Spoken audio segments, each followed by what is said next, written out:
সালামু আলাইকুম গাইস। আমি একটা নিউজ দিতে চাই, ঠিক আছে?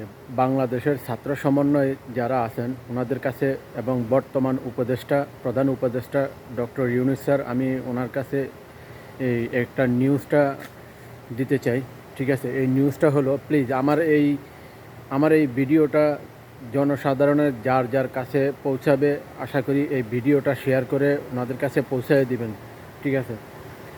বাংলাদেশ শেখ হাসিনা সরকার, আমি জানি না এক্স্যাক্টলি সালটা কত বছর, বারবার আমি আপনাদেরকে এই ভিডিওতে এসে বলতেছি যে সালটা 16 সাল না, যেন কত সাল, যেন 14 সাল। ওই সময় বাংলাদেশ সরকার, প্রেসিডেন্ট শেখ হাসিনা সরকার থাকা অবস্থায় এই ফিলিপাইনে কত কোটি বিলিয়ন ডলার ওখানে পাচার করছে, এটার একটু তথ্যটা আপনারা নেন, ঠিক আছে? খুব জরুরি, এই তথ্যটা নেওয়ার আপনাদের খুবই প্রয়োজন। আমার মনে হয় ওখানে যেই টাকা ওনারা এই বাংলাদেশ সরকার শেখ হাসিনা এটা ফিলিপাইনে ওখানে পাচার করছে, ওই রকম একটা বাংলাদেশ সম্ভবত গড়া যেত যেই টাকা পাচার করছে।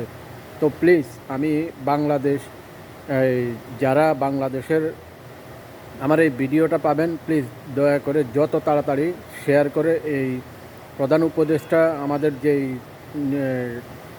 ডক্টর ইউনূস স্যার আছে ওনার কাছে পৌঁছে দেন, ঠিক আছে? এটার তথ্যটা একটু নেওয়ার জন্য। তো জিনিসটা ফিলিপাইনের এই ক্যাসিনোতে এই টাকাগুলো ঢুকে গেছে, বুঝছেন? ফিলিপাইনের ক্যাসিনোতে। ভালো থাকবেন।